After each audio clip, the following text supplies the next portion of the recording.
You waited for this moment. The moment their mask would crack. The moment their wall would tremble. And for once, the avoidant would be forced to feel. Not hide, not run, not freeze, but feel. This isn't about revenge. It isn't about control.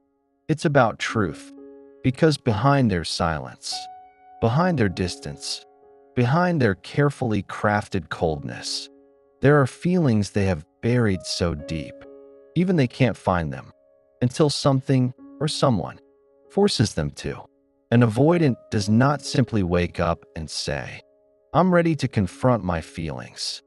No, their entire nervous system is wired to do the opposite, to retreat, to self-protect, to guard against anything that feels too close, too intimate, too risky. They've lived a life where vulnerability was punished, ignored, or unsafe. So they built armor, they built walls, they built strategies, and they convinced themselves this was strength. But here's the hidden truth. That wall they built to keep others out also keeps themselves locked in. And sooner or later, something shakes the foundations. It might be you. It might be the depth of your love, the patience you've shown, the mirror you've held up to them.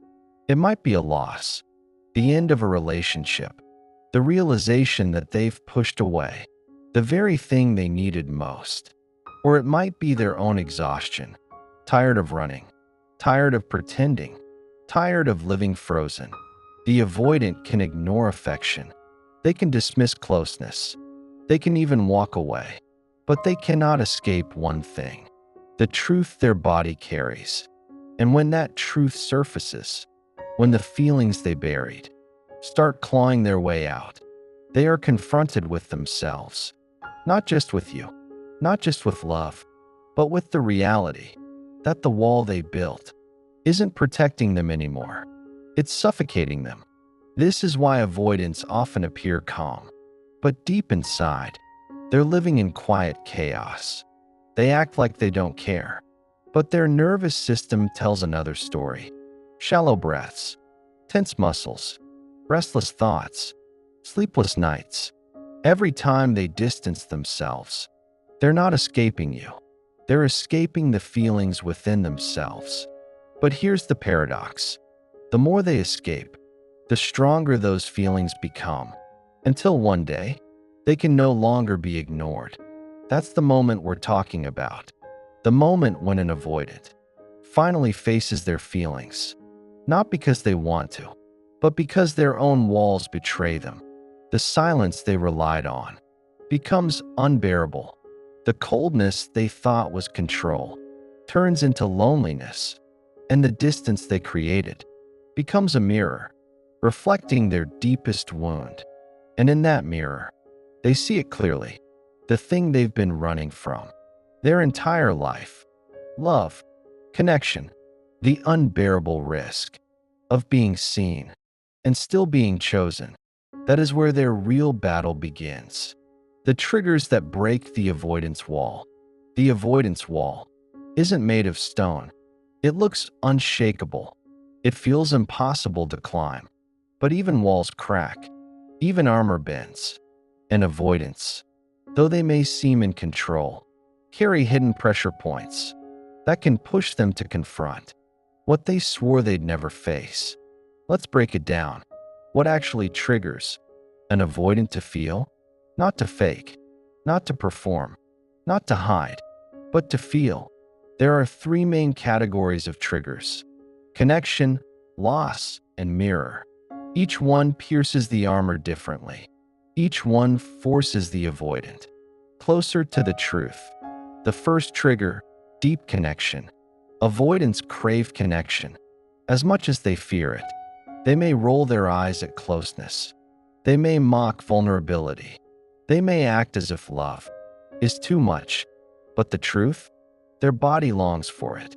So when someone shows them a rare, unconditional kind of presence, it unsettles them. When someone doesn't chase, but doesn't abandon either, it disarms them. When someone stays steady in the storm of their withdrawal, the avoidant feels something unusual: safety.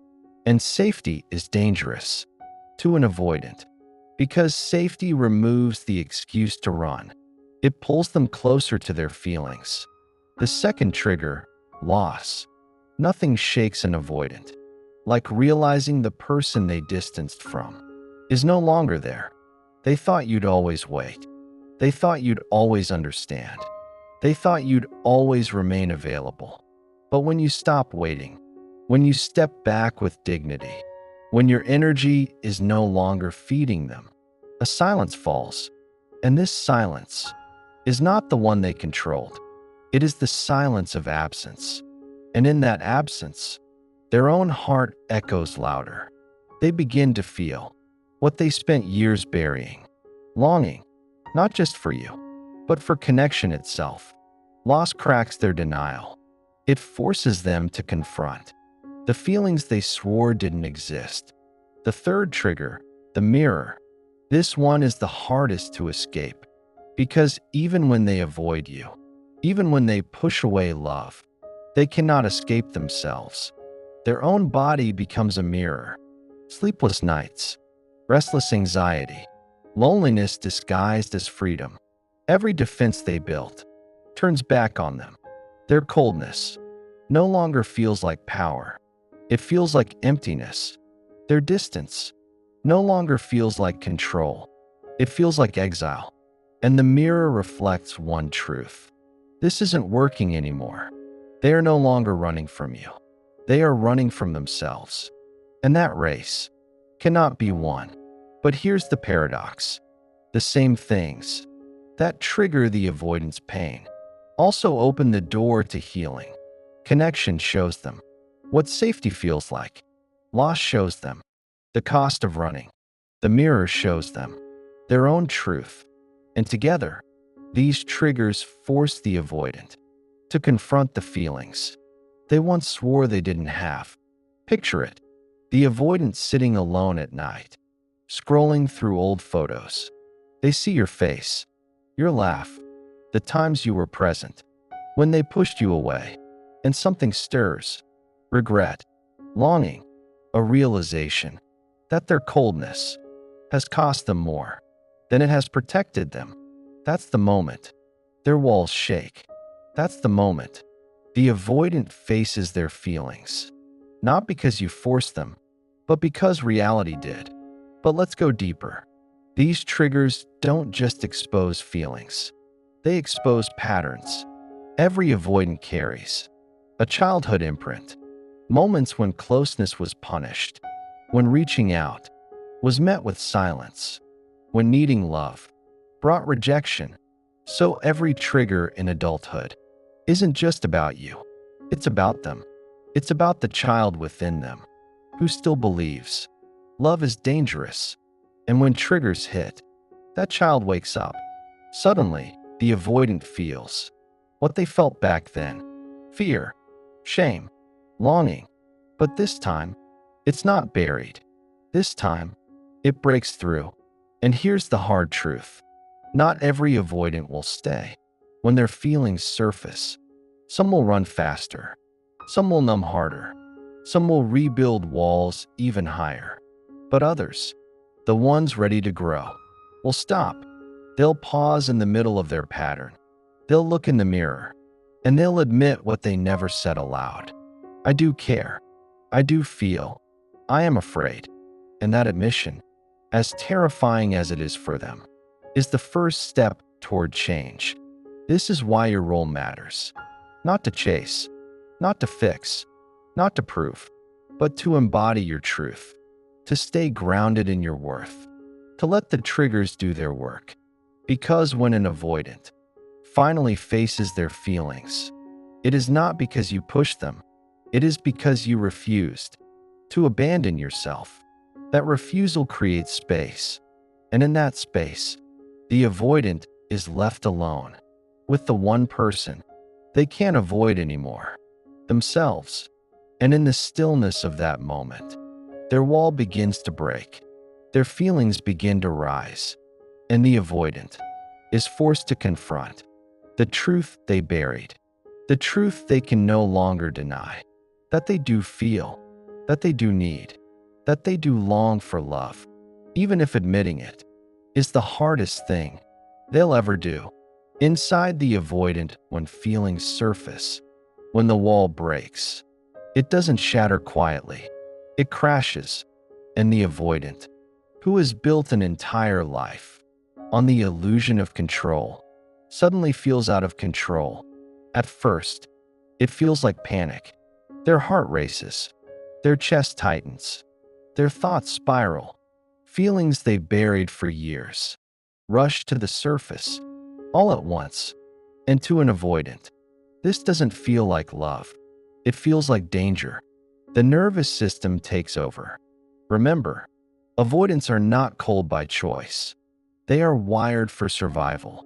When closeness once meant pain, their body learned to retreat. So when real feelings break through, the nervous system reacts as if they are under attack.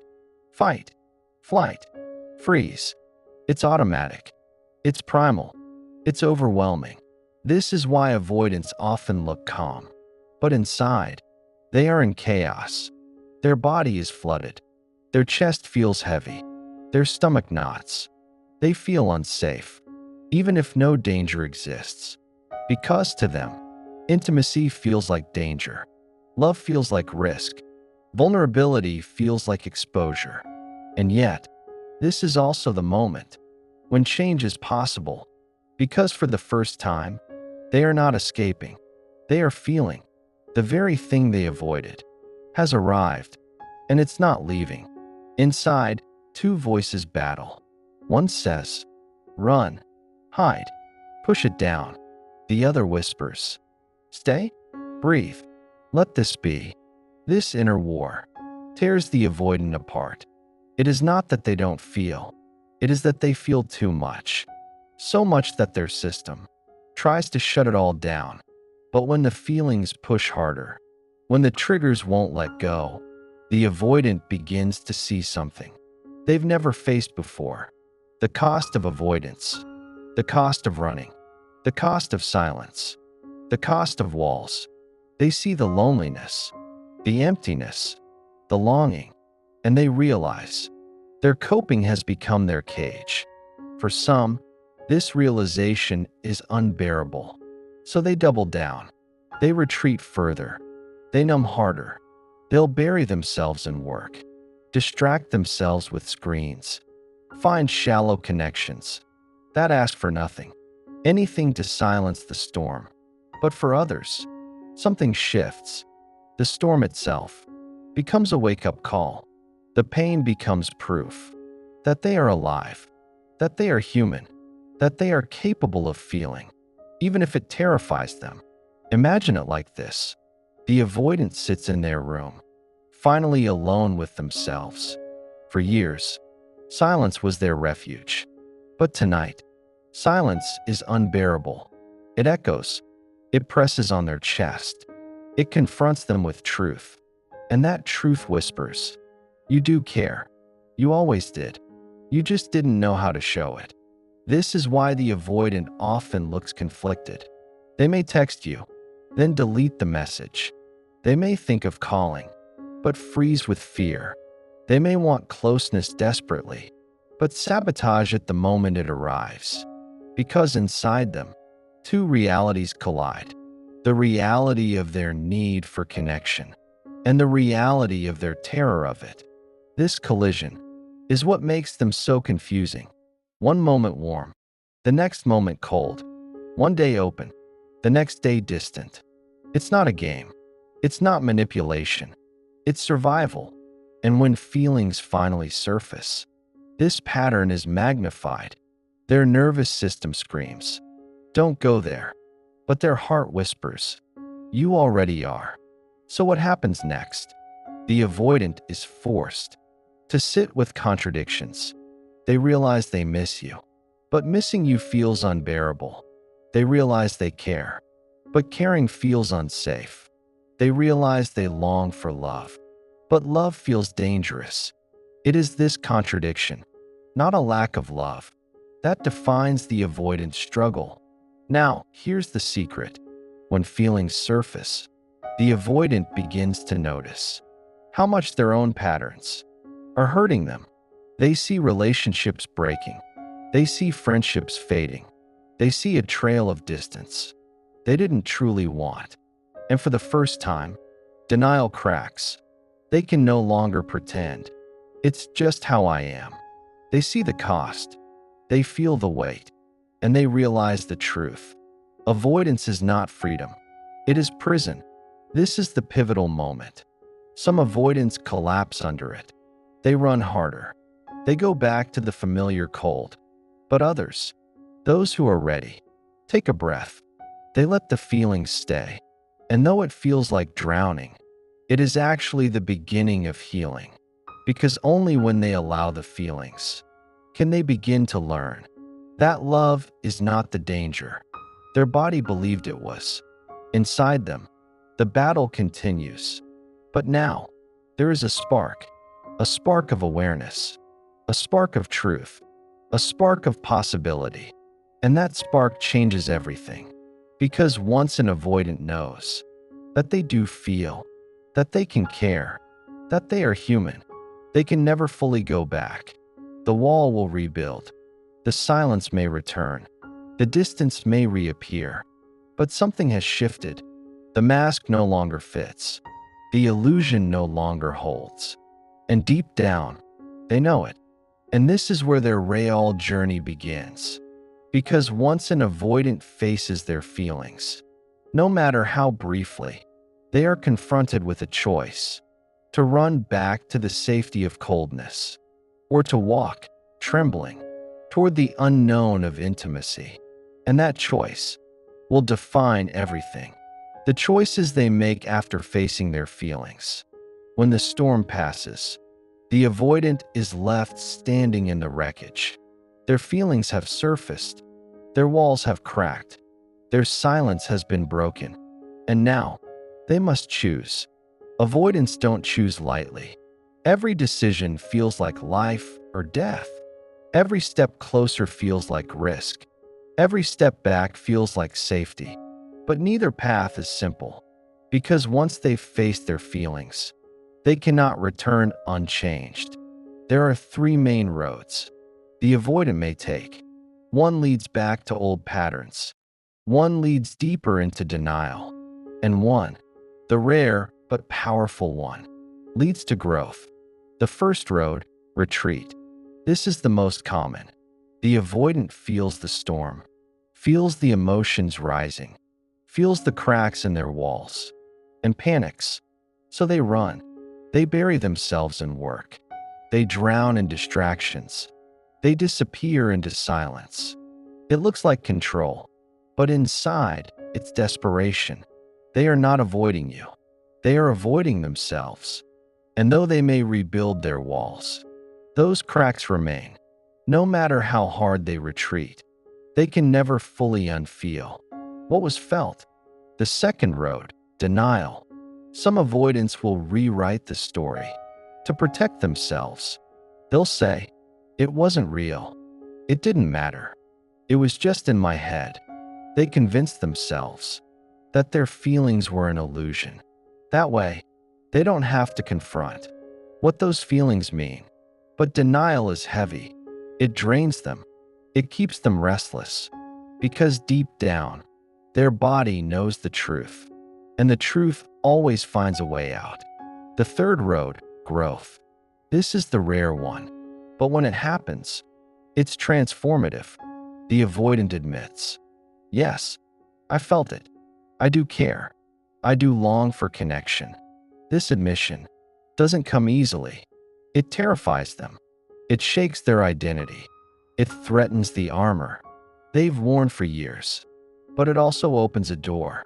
The door to healing. The door to intimacy. The door to a life where connection is possible. Now, here's the thing. Growth doesn't look like a movie. It's not a sudden transformation. It's a fragile process. The avoidant takes one step forward, then two steps back. They lean in, then withdraw. They open up, then shut down. It's messy. It's unpredictable. It's exhausting, but it's real. Because growth for an avoidant is not about perfection. It's about the willingness to return, again and again, to what once felt impossible. Think of it like this. An avoidant facing their feelings is like a child learning to swim. At first, they panic in the water. They thrash. They want to escape. But slowly, with practice, they realize the water won't kill them. They learn to float, to breathe, to move with it. And one day, they find themselves swimming in the very thing they once feared. That's how growth looks. Clumsy, fragile, but full of possibility. And here's the paradox. Sometimes, the avoidant will grow because you step back. Your refusal to chase, your refusal to fix, your quiet dignity. These become the mirror that forces them to face themselves. And in that mirror, they find a choice. Not the easy choice, not the safe choice, but the real choice. To stay numb or to wake up. But let's not romanticize it. Not every avoidant chooses growth. Many will keep running. Many will rebuild walls. Many will stay trapped. And that is not your fault. Their healing is their responsibility. Their choice is their own.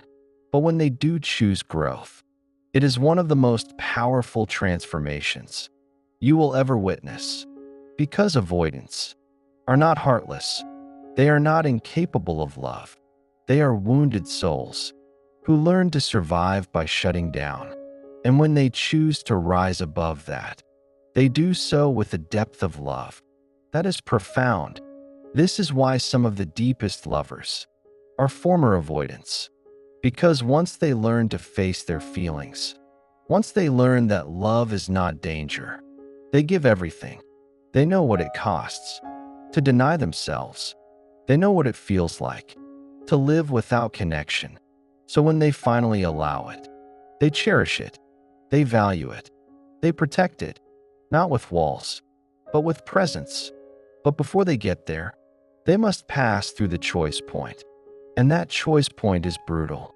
It is not just about love. It is about identity.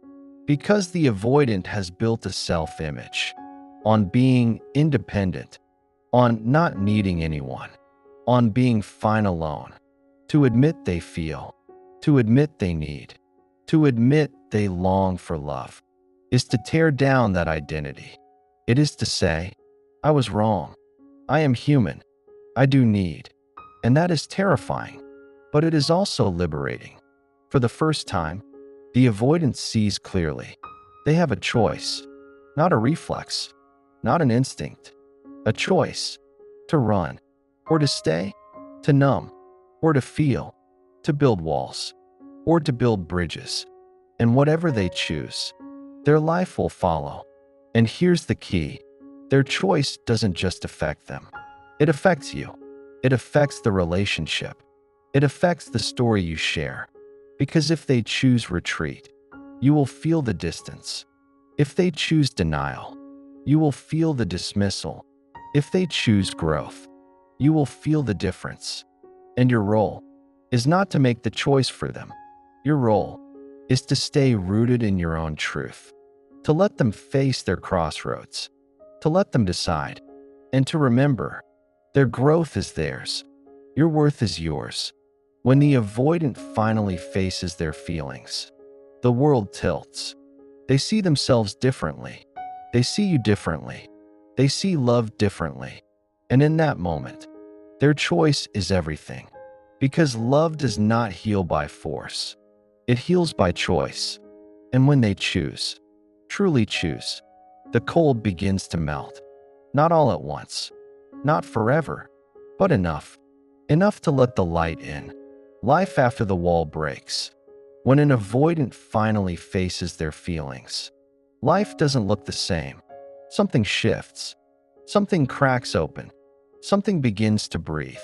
And even if they stumble, even if they fall back into patterns, they can no longer deny what they now know, that they feel, that they care, that love lives inside them. But what does life look like after this? How do relationships change? How does the avoidant move differently? And what does it mean for you? The one who witnessed their wall crumble? Let's step into that picture. At first, the change is subtle. The avoidant pauses. Before pulling away, they notice their urge to withdraw. They recognize the reflex. They feel the old pull towards silence. But this time, something interrupts it. Awareness. They may still retreat, but they return faster. They may still go quiet, but they break the silence sooner. They may still feel fear, but they no longer mistake it for truth. Because once you face your feelings, fear loses its absolute power. It still whispers, but it no longer commands. And slowly, the avoidant learns something new. They learn that love does not destroy them. That vulnerability does not erase them. That closeness does not suffocate them. They begin to test it, step by shaky step. A text they once deleted, they now send. A thought they once buried, they now share. A truth they once denied, they now admit. To the outside world, this might look small, but to the avoidant, these are revolutions. Each act of openness is a rebellion against their past. Each word of honesty is a victory over fear. Each moment of closeness is a healing of wounds they thought would never mend. And in this slow unfolding, relationships transform because intimacy is not built in grand gestures.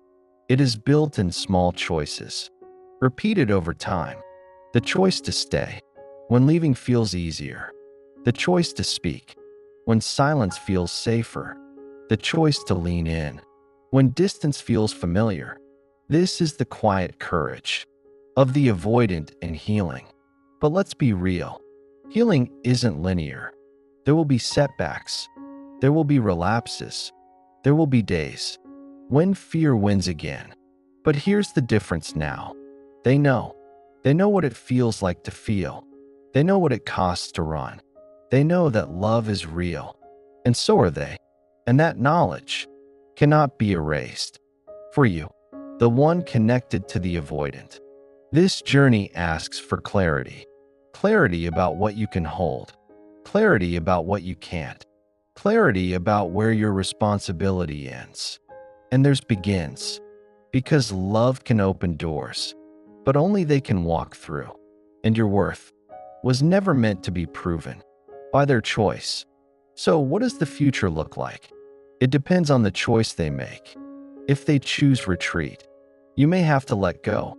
If they choose denial, you may have to protect your heart. If they choose growth, you may witness one of the most extraordinary transformations a human can make.